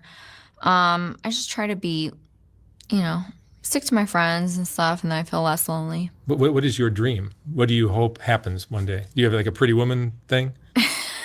Pretty Woman. No, I don't know. No, I would like to actually find like a real relationship. Like, forget all the money and all that. That's kind of the Pretty Woman thing. Well, they want like the rich guy. He just happened to be rich, yeah. Right. I would like to be in a real relationship. Kids, I'm undecided about kids. The reason why is because a lot of porn stars, which I'm not judging them, but they have kids. I don't know if I want to bring a child into that or not, because. And that's real. That's a responsible response. You see Lana Rhodes. I mean, y'all seen the stories of Lana Rhodes today. Let me pull it up. She wants all her videos deleted and all this kind of stuff. Nah, baby. The internet is forever. And she said she doesn't want her kids to see it, specifically her son. So let's see what she said here. She said, former adult star Lana Rhodes is begging every site to delete her 400 plus scenes, revealing in a tearful 20-minute speech, "I was 19, broke, and groomed. I want every video gone so my son never sees his mom like that." Groomed? I mean, if you guys haven't seen Lana Rhodes before, then I mean, she was doing it with enthusiasm. That watching Lana Rhodes is the definition of enthusiastic consent. She was not groomed. She was not held against her will. She's told her story before. She got into porn because she actually wanted to do it. She started at a very young age in sex work and then stripping at 16, and she transitioned into the adult industry. So she's a damn lie talking about she was groomed. She got paid for every video. She chose to be in every video. Now she's a known model, whatever the hell you want to call it. Famous, rich. She's one of the few who actually capitalized on it because she did have, just an outstanding beauty. She had outstanding portrait, and that is what saved her from completely going broke. She was able to get gigs outside of porn, and that is actually what helped. So she benefited from it. Why doesn't she go by her birth name then? If she doesn't want to benefit from her stage name, she needs to renounce it and go by her birth name and make an about face. Actually repent from the actions that she did. Instead, she's just trying to skirt accountability, begging people to delete the videos. It's never going to happen. Because they're going to find out, and you have to have that hard conversation with them. But yeah, I would like to get into a relationship. I'd like to do other things. I'd like to do makeup. That's really my passion. I love doing makeup. Makeup is her passion. Yeah, the porn OnlyFans thing is problematic in that when you're desperate for money and your back's against the wall, that seems like, okay, I'll just do it. Right. And then you just didn't realize you pulled the trigger on something that's going to follow you forever? Pretty much. So I thought, like with porn, I thought it was still more of like an underground thing. Like it wasn't that like, and I'm like, now it's to the point where people, I feel like it's like almost like being on Netflix. It is. It's like, it's very, very, very, very public. And I didn't realize how public it was until I started doing it. And then I was like, wow, this is a very public thing. Yeah, I think it's probably a very common thing. Do you think you're addicted to this fast money lifestyle? Yeah, I do. Mm-hmm. Very honest here, so respect. Yeah. Even though we don't respect these hoes. I like the honesty because these trad influencer women, they just keep lying and acting like women don't love the lifestyle, aren't addicted to the lifestyle. And they're acting like it's a bigger problem for men than it is women. No, it's a bigger problem from women because they're actually participants in the industry. The men are the consumers. The women are the participants. It would be hard to make a complete like life change. Honestly, it would be hard. What have you learned about human nature after being a sex worker for a dozen years? I guess I would say I've learned that a lot of people are looking for sex workers. They're looking for girls to talk to, but they really need to seek therapy and other help. But they're using sex work to basically like have someone to talk to, which I'm always open to talk with them, but I'm not a professional. And as far as the escort type work you do, I'm sure a lot of your clients are married. Yeah, absolutely. What does that do to your view of marriage? I feel like if people were more honest with each other, it would be so much better. Like, for example, say if I was to get into a relationship, if someone told me the honest truth, hey, I'm going to meet up with this girl, we're going to have some fun, this is what we're going to do, I would be okay with that.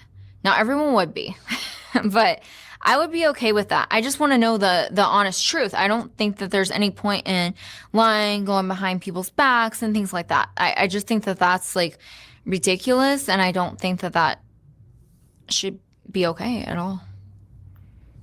Relationships are tricky. They are. They are. I feel like honesty is the best policy. Yeah, for sure. Mm-hmm. If you had your life to live all over again, what would you have done differently? That is a hard one. I would probably explore some other avenues besides sex work as I was doing sex work. I think that the girls that are going to school and doing other... But you didn't have the ability to do that because you just don't have the intelligence, bitch. Like that she's talking about, oh, I would have explored other avenues. No, the hell you wouldn't. Bitch, your only skill is laying down, getting fucked, and sucking dick. You know this. That's why you didn't pursue anything else. You pursued porn at 30. You did not, like, what? Like, you had a decade to get into school. What are you talking about? Other things, have other things going for them. I think that that's honestly the smart way to go. But I was actually homeschooled. So it's a bit different because most of the girls, they have their GED, they can go to college, things like that. And I kind of wish I got my GED and just went to school in the meantime. Didn't even get your damn GED. Damn, girl, you failed at everything. Okay. What kind of things would you have pursued, do you think? I considered nursing. I considered nursing to do Botox, lip injections, all of that. But nursing is very, very tough. I have friends that are nurses, so I know how difficult that job is. I consider that. And then also doing makeup, being a makeup artist. Mm-hmm. But those are careers that you won't have to age out. Right. Baby, you aren't a makeup artist. If you was a makeup artist, you would have been doing that. Stop it. Yeah. Have you considered that? Yeah, I'm still considering that. No, but like you're not 21, you're 23, you're 33. So it's like the end is probably coming. Yeah, absolutely. I think everyone has at some point. I mean, there's adult film stars that do it till they're 50, mid 50s, which is fine. I wouldn't really, if I had a choice, I wouldn't really want to do that when I'm in my 50s. You know what I mean? Like, I'd want to do other things. So. But are you making tons of money and you have savings? I don't have savings. Damn, she don't have savings. Well, that's it. That's it, folks. She has no savings. No savings. That's absolutely ridiculous. Out of all these years selling pussy, no savings. That is a hard one. College, GED, which is fine. I wouldn't really, if I had a choice, I wouldn't really want to do that when I'm in my 50s. You know what I mean? Like, I'd want to do other things. So. But are you making tons of money and you have savings? I don't have savings. Yeah. That's one thing I need to work on. After 12 years, you should have a nice bankroll. He said you should have some money, but you don't. I did, and then moving to California When I was in Vegas, it was so much easier to save. So why don't you just go back to Vegas? She moved to California and now she can't afford the lifestyle, but you're still in Cali. Makes no sense.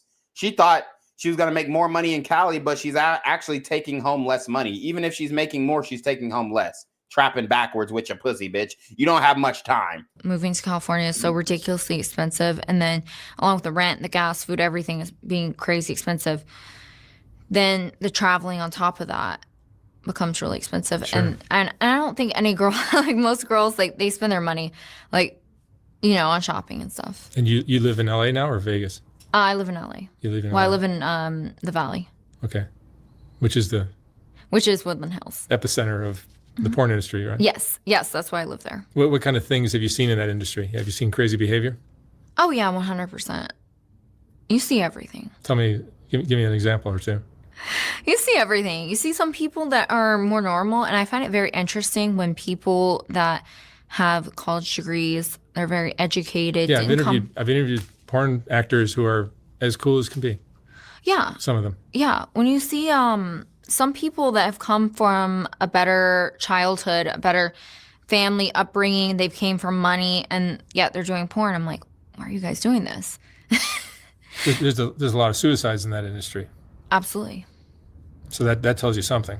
Yeah, absolutely. I think with the suicide thing, it's a lot of the online bullying. The online bullying is just terrible. You know, it's Online bullying. So again, I told you, they want to do it without the shame. It's never going to happen, but they love doing the work. They just don't love the shame and the insults that comes with it. It just comes down to, like, if you don't have anything nice to say, don't say it. And, you know, back, like, when I was growing up, if you said something like the way people talk on the internet, you would get your ass kicked. Like, the secret to all that is just ignore it all. Yeah, ignore it all. But people, a lot of adult film stars don't. They let it get to them. And then, you know, obviously drugs might play a part. It's cancerous if you read it. Yes, absolutely. Do you want to have children? Maybe. I'm not too sure. And then, you know, if you do, you have to consider that one day your kid will be, your son will be 12 years old, and his friends are going to be pointing out that. Oh, absolutely. Yeah. That's why I'm not sure about it, because it's something that, you know, you have to have a hard conversation with your child. Everyone does eventually. Everyone in the adult industry, like, well, especially when you do porn and OnlyFans and those kind of things are out to the public, like escorting, dancing, you can hide that a bit more. But yeah, you have to have that hard conversation. And it also changes the way your child sees you, perhaps. You heard what she said. Escorting and dancing, you can hide that. How many women are escorters, dancers, bottle girls, selling pussy? It's easier to hide. We don't even count them in the sex work industry. So people want to talk about numbers here. Oh, well, the numbers you're citing aren't that high. Yes, they are. And they're even higher if you count bottle girls, you know, bartenders, all that stuff. If you count that, it's even higher. Absolutely. Yeah. After that, too. Yeah. That's got to be traumatic for your son or daughter. Oh, yeah. And especially depending on, like, what level of fame the parents are on.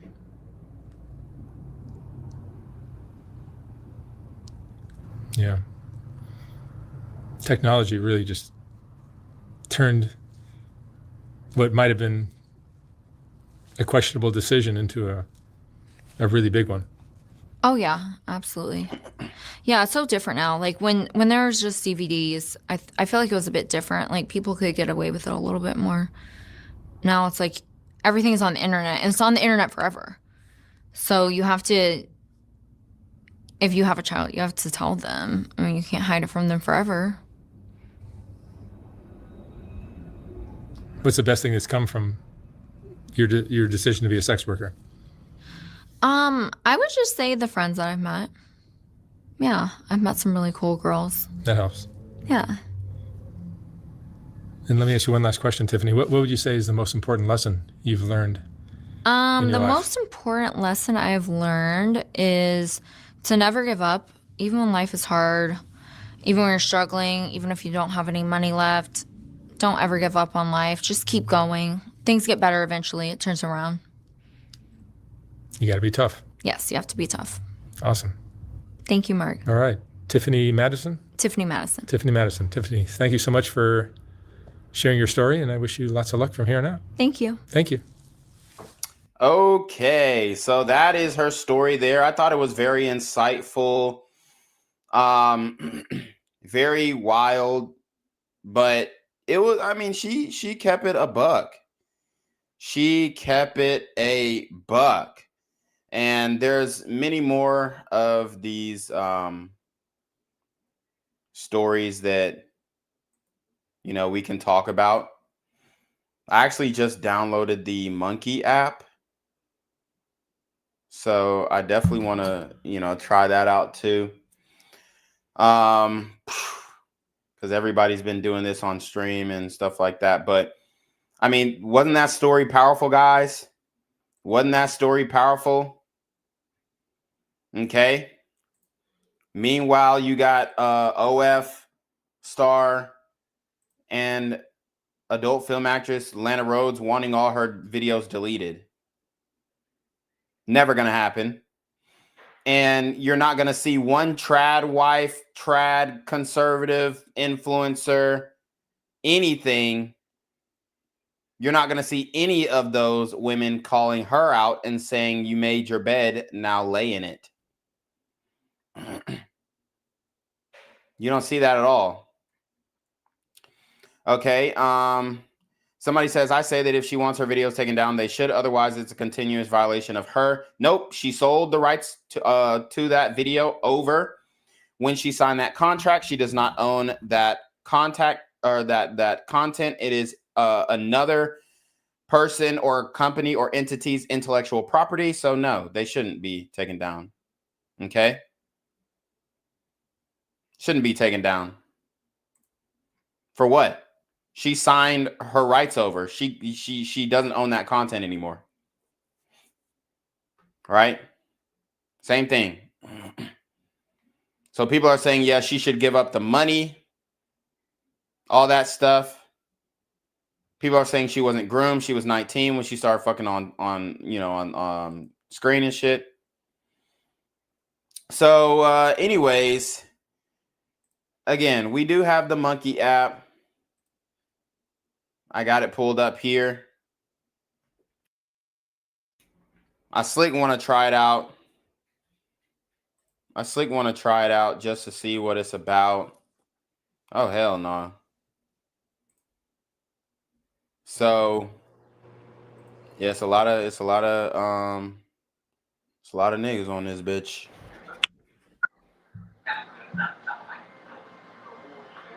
Gotta be real careful. Let's see. How do you damn? Okay, you can just skip it. So this is kind of like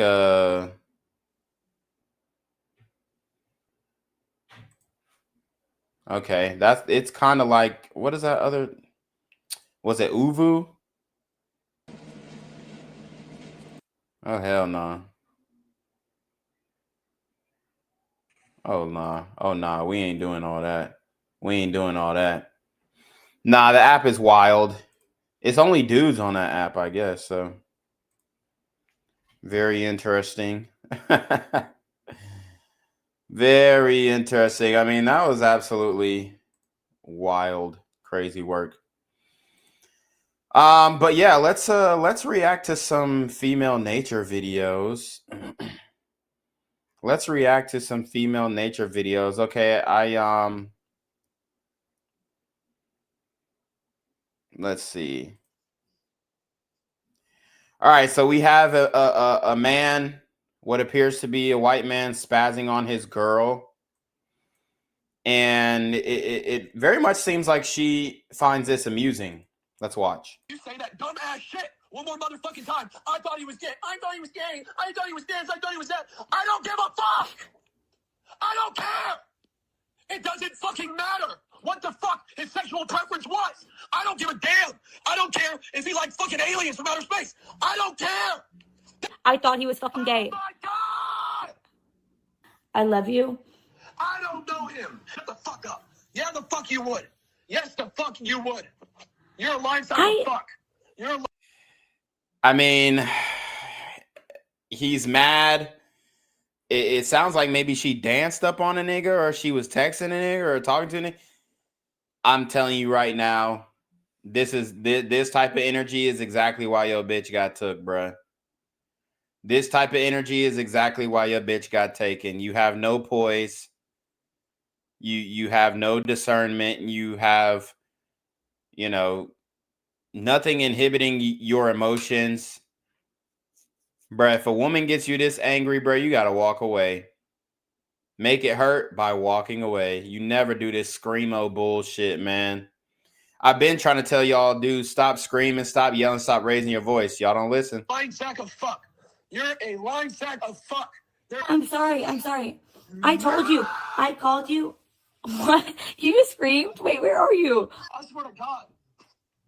It's all fairy tales and fucking unicorns, isn't it? For you. It always fucking is.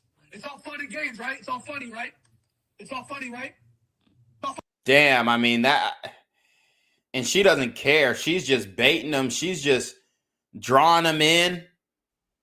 I mean, we talk about the empathetic gender, and I'm not saying that this guy is in the right in any means, because he sounds like a bitch ass nigga to me, honestly. He sounds like a whole hoe screaming and crying and yelling at the bitch. Wild. But she has no empathy, no sympathy. She's not trying to nurture him and calm him down. She's egging him on. No, I'm not laughing. I'm not laughing. Seriously, I'm not laughing. I'm telling you. So I'm a great girl and great girlfriend. And the fact that you doubt me and are mean to me is insane. Because Dude, if you say that dumbass shit one more all right, time, well, goodbye. I will come to your motherfucking house and I will fuck that shit up. Goodbye. Goodbye. Damn. Because how the fuck are you gonna say I doubt you? I let you go out, you go do whatever you want. Goodbye. Good night. I'm done. That's so mean. You heard it. I let you go out. You go do whatever you want. Y'all are letting y'all girls go out, bro. That's not your girl. If she want to go out, okay, cool. We not dating no more. We could be a situationship, but dog, you're letting her go out. You're letting her party. It's OV. That's on you. I let you go out, and let's keep it a buck. Let's keep it a buck. A lot of white dudes let their girls go out and just do whatever the hell they want to do. You know, it is what it is. A lot of men in general, but I typically see it from you guys, and they're going to come in and say, oh, shut the fuck up, nigger, and all this. That's fine, but it's not going to change your results, bro. I let you go out, you go do whatever you want. Goodbye. Good night. I'm done. That's so mean. You're so mean. You're being very, very mean. Very mean. You're a slut. You post that nasty ass Hey. shit on your story. You're a fucking slut. Don't get. Damn, he said you a slut. You post that nasty ass shit on the story. Damn. What did I tell you? Modern women love embarrassing men on social media. This is not something that you can get around. This is not something that is a jump, hop, and skip, and it's just so far away from the realm of possibility for you. And every guy loves to say, it's not going to happen to me. That's not me. It wouldn't happen to me. I'm not like that, or ain't no bitch going to get over on me. And it can happen to anybody, big dog. And y'all trying to act all high and mighty like it ain't going to happen to you is the reason why it happened to your dumb ass. Seriously, don't ruin your night. Seriously, have a good night. Seriously, stop. Have a good night. I said you're a slut, but you know what I said afterwards? I said, anybody that goes out, in my opinion, all the time, regularly, on a regular basis, you're a fucking slut. I don't care. That's what I love you. Good night. I love you. So she said anybody who goes out, or he said rather, anybody who goes out on a regular basis and does all that shit is a slut. And that's what he's saying. And he's crashing out. He's absolutely crashing out. So the comments here, one man says women are just abusive. Thanks. Someone says she's the abusive one here. Abusive people will abuse you until you finally snap. She's literally recording his pain for everyone to see and smiling about it. Yeah. Here's the thing. Y'all are too quick with normalizing the screamo shit, like the screamo shit on your bitch. Like, chill, bro. Chill. Calm the hell down. Take a deep breath. She broke your heart. She danced on that nigga in the club. She posted it. She said he was gay. I thought he was gay. Bro, just walk away. Walk away. Walk away. And the reason why a lot of y'all are led astray is because you take horrible advice from female dating coaches like this. Women always ask me, what happened to men today? Great question. What started out as a good thing, encouraging men to respect women, has swung way too far in the opposite direction. Now, a lot of men are terrified of women, so they wait for perfect conditions before making a move. But courage doesn't exist without risk, and women can't respect men who don't risk anything. So as a man, if you want to be seen as confident, you've got to be willing to look stupid, to get rejected, to be misunderstood. So start by taking small risks. Approach women when you're out and about. Initiate plans with them. You'd be surprised how fast it'll work, because women nowadays, they're not turned off by that kind of effort. They're starving for it. I promise you this ain't gonna go how you think it's gonna go. Approach and make a date. Do the instant date. Make plans instantly when you approach, dog. That's how you get ghosted, bruh. I mean, the reality is, if a bitch won't fuck with you, she gonna fuck with you. Like, there ain't no magic formula. It's all about looks, and it's all about your status in that context. Either you look good or you're the contextual alpha. That's the only way that you're gonna have success cold approaching. Either you have the look or you're the contextual alpha. So shout out to all of you guys watching here. We have 965 people in the building. If you're watching from any other platform, whether it be Twitch, Instagram, Rumble, Kick, or X, make sure you go to the YouTube channel, #ReclaimYourThrone, all one word. Again, #ReclaimYourThrone. And, show love to the channel. Show love to the channel. All right. So let's see. Oh, this is another good one. We have a Asian woman who is speaking about modern men not being dateable because they're leaning too far right. Let's watch. No one wants to date a bigot, and I think politics play a larger role in dating and dating choices by women than men are even capable of understanding. And then I think they sit on the internet and complain it's because they don't have enough money and they're too short. But really, it's because of your fucked up belief system. That's why women aren't dating you. If you voted for somebody who repeatedly bashes marginalized groups of people, bashes minorities, bashes women, has no respect for them at all, yeah, that says a lot about your character, and that's unattractive to most women because that's an ugly trait to have. It shows that you condone those behaviors. Young women are shifting more left, and if you continuously shift more right in response to that rhetoric, then yeah, it makes you more unattractive to them. Voting for a man who is proven guilty of violent crimes towards women is indeed an unattractive quality. It shows us that you don't care about how that affects women at all. And I think to a certain extent, these men understand that, which is why they're on their dating apps saying they're moderate, saying they're apolitical, and all of these things, when really we know who you voted for, and that does make you undateable, and it does make you unattractive because you condone terrible behaviors towards women and minorities, and that will never be attractive. If you want better results in dating, I implore you to change that belief system. Okay, so she's saying that men are becoming more undateable because they're leaning harder to the right and they voted for Trump. Essentially, that's what she's saying. Now, do your political beliefs weigh into your dating prospects? Absolutely, they do. Are women not fucking men because they voted for Trump? No, absolutely. That's actually ridiculous. Okay. Again, it is based off of the context. Are you the contextual alpha in the scenario, or do you look good? Those are the contexts. I don't want to hear personality. I don't want you guys to come, oh, well, my personality, bro, that's not what it's about anymore. Are you the contextual alpha? Do you have clout? Are you known? Are you popular? Or is your face card on point? That's what's going to get you success in the dating market in this day and age. I don't care, or unless you're willing to spin a bag, money. Alpha smashes, beta cashes, however you want to call it. But a lot of the right-wing guys, they're not going to like this because these are the types of women that they're interested in. Now, you show them this video and it's, oh, she's ugly anyway. Y'all know y'all would not be calling this girl ugly if she was like some right-wing girl who was saying, oh, yeah, deport all the illegals and all this kind of stuff. Come on, stop it. Stop it. All right. So a lot of these guys are not going to like that.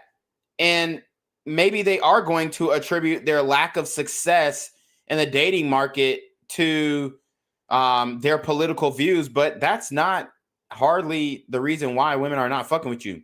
They're not fucking with you because you're not attractive enough, you don't have the clout, or you don't have the money. It's that simple. Looks, money, status, the age-old debate. We can go up and down, back and forth about it.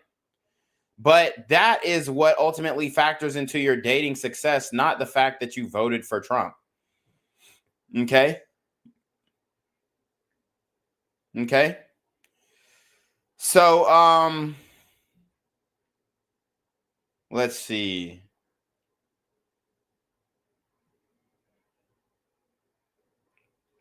Okay, we have a man who went viral for asking his date to split the bill and ended up explaining his reasoning as to why he did that.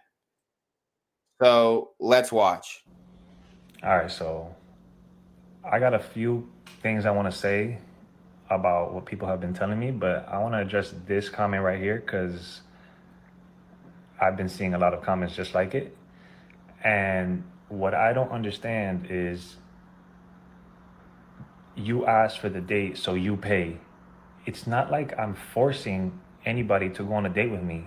Clearly, we are both 50-50 on the date. She wants to be there just as much as I want to be there. It's not like I'm forcing her to date me or go on a date with me. We both want to be there equally. Therefore, we should split the bill equally. Another thing is just talking about splitting the bill. I've seen a lot of women mad about splitting the bill. You guys don't understand. This is not this is not back in the day where women are the prize anymore. You guys don't understand that yet. Nowadays, women are not like how they used to be, where they just want to be, stay-at-home moms, cook, clean, take care of the kids. It's not like that anymore. It's rare to find a woman that still wants to just do that. So if that's the woman's job, then fine. I'll pay the bills, you take care of the house stuff, but that's not how it is anymore. There's barely any women out there that's down to do those things. So now you expect me to help with those things and pay for everything. Okay, so I mean, I kind of get where he's coming from, but you don't really know on a first date if she's willing to cook, clean, do all this extra stuff. You don't really know that. What I would say is if she went on that date and she just started ordering anything, then you have a point. If she just, started ordering whatever the hell she wanted, acting like it was a buffet, then you have a point. That makes no sense to me. So if I'm on a date with a girl and she's not willing to go half with me on a meal, y'all talking about, appetizer, he's broke. Are you that broke? So he wanted her to go half. I mean, on a first date, I don't see that as unreasonable. I really don't, especially when you take into account that 1 in 3 modern women use men for foodie dates. That's just a fact. You're offended that you have to split this bill? Are you that broke? Like, do you just expect me to pay for everything and handle everything financially? No, you need to have some independence about yourself too. So that's pretty much my point. If you're not gonna do, what women should do, which doesn't exist anymore, then sorry, you gotta go 50-50. Oh, another thing. What you guys don't understand is I know the game, right? So let's say I pay for the first meal. All right, let's go on a second date. I pay for the second date. All right, let's go on the third date. I pay for the third date. Everything's going well, of course, yeah, because I'm paying. But had we gone half the first date, we probably wouldn't even be talking anymore. So to me, that says a lot about who you are. But let's just say hypothetically, since I'm paying first date, second date, third date, fourth date, when does it end? Am I paying for every single date? Or do I pay for 5 dates, you pay for 1, then I pay for 5 more? For every 5 that I pay for, you pay for 1. When does it end? Like, to me, I'm setting a precedent.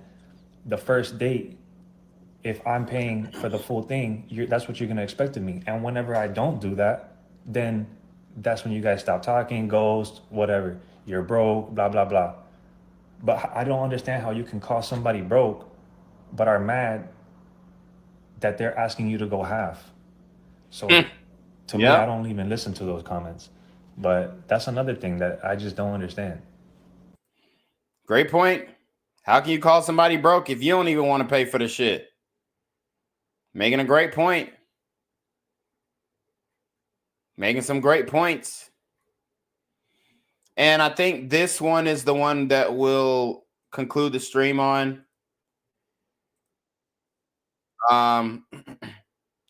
Here's a clip here. Well, we're kind of gaining a lot of views right now, so I might just keep it going. But there's a clip here of this this soccer, I guess he's a soccer player, and his girl at the time or now says that she actually was interested in his friend over him. Let's watch. And so he was the one I did like first. And then when I saw... So run it back. Hold up. And so he was the one I did like first. She saw his friend and he was the one she liked first. And then when I saw you, I changed my view to you. And then you had a very nice song. I do think it's fate, but you don't. I asked you this question before. I asked, like, I think this is fate for us to meet. And you were just like, you think? All right. So she thinks it's fate because she saw his friend and liked him more and then instantly liked him once she realized who he was and the money and all that stuff. Like, come on. Come on. She liked the friend because he was probably more physically attractive. Then she realized who he was and she was like, oh shit, this is the guy I actually should like. Dude, your homeboy is going to end up smashing your girl, bruh. Or at least she's going to end up throwing herself at him. It's always how it happens. It's always how it happens. That's how it goes down in these situations. Bro completely cucked himself. He's about to completely cuck himself if he takes this woman seriously. Like, for real. So a lot of guys, y'all going to have to start waking up to this shit, man.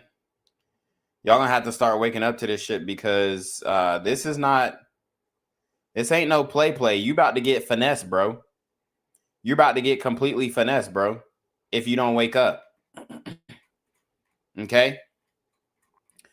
So let's see. We got some more videos to react to. We might do one more.